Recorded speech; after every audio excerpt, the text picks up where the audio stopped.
రోజు దేశవ్యాప్తంగా జరుగుతున్న చర్చ మహిళా బిల్లు 2023లో 128 అమైన్మెంట్తోని మహిళా నారీ శక్తి బంధన్ అధినియం అనే పేరుతోని బిల్ పాస్ చేశారు. రేపు పార్లమెంట్లో చర్చకు రానుంది. అధిక మెజారిటీ అయిన పీపుల్తోనే మీరు ఎలక్ట్ చేస్తేనే ప్రధానమంత్రులు అవుతున్నారు, ముఖ్యమంత్రులు అవుతున్నారు, ఎమ్మెల్యేలు అవుతున్నారు. అధిక మెజారిటీ ఉన్న బీసీ ప్రజల తరఫున మేము మిమ్మల్ని క్వశ్చన్ చేస్తున్నాము. బీసీలు సామాజికంగా చట్టపరంగా ఇప్పటి వరకు అసమానతలు ఎదుర్కొంటూనే ఉన్నారు. బీసీ మహిళలు ఇంకా లింగ వివక్షతగా అనగా రాజకీయ అణచివేత కుట్ర ఇంకా జరుగుతూనే ఉంది. ఇంకా ఈ బిల్లులో కూడా మీరు బీసీలకు కోటా లేకుండా సబ్ కోటా లేకుండా బిల్ పాస్ చేయడం అనేది న్యాయమైనది కాదు.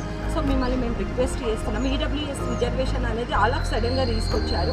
మన 42% రిజర్వేషన్ అడిగితే మీరు 9వ షెడ్యూల్లో చేర్చడానికి కూడా తిరస్కరించారు. ఇప్పుడు మహిళా బిల్లులో కూడా జనగణన లేకుండా డీలిమిటేషన్ కమిటీ డాటా సర్వే ఆధారం లేకుండా మీరు బిల్ పాస్ చేయడం అనేది న్యాయమైనది కాదు. మేము ఇది ప్రజాస్వామ్య పాలన, రాచరిక వ్యవస్థ కాదు. ఇప్పటివరకు దొరల పాలన చూసారు, ఇప్పుడు దొరసాన్ల పాలన మేము చూడబోతున్నాం. సో ఇది బీసీ వర్గాల మహిళల రాజకీయ అణచివేత కుట్రగా మేము భావిస్తున్నాము.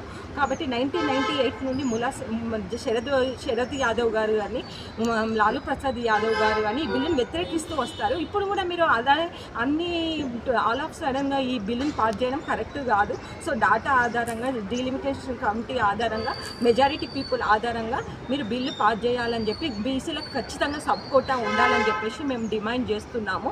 ఇది న్యాయమైన కోరిక. ప్రజాస్వామ్యంలో 14 ఆర్టికల్ని మీరు ఉల్లంఘించిన వాళ్ళు అవుతారు. ఎందుకంటే గత 78 సంవత్సరాల నుండి బీసీలకు చట్టపరంగా ఎలాంటి రిజర్వేషన్స్ లేవు.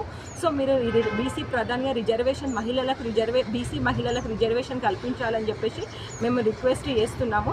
ఈ న్యాయమైన కోరికకు 14వ ఆర్టికల్ కానీ 51A క్లాస్ కానీ 15 క్లాస్ 3 కానీ 51A క్లాస్ E కానీ మీరు ఉల్లంఘించిన వాళ్ళు అవుతారు. సో ఈ న్యాయమైన డిమాండ్కి మీరు ఖచ్చితంగా ప్రజాస్వామ్య శక్తులు కానీ, హిందూ బంధువులు, దేశభక్తులు అందరూ మాకు మద్దతు ఇవ్వాలని చెప్పేసి మేము మనస్ఫూర్తిగా కోరుతున్నాము. బీసీ మహిళా కోటాతోనే ఈ బిల్ పాస్ చేయాలని చెప్పేసి మేము రిక్వెస్ట్ చేస్తున్నాము. Thank you so much.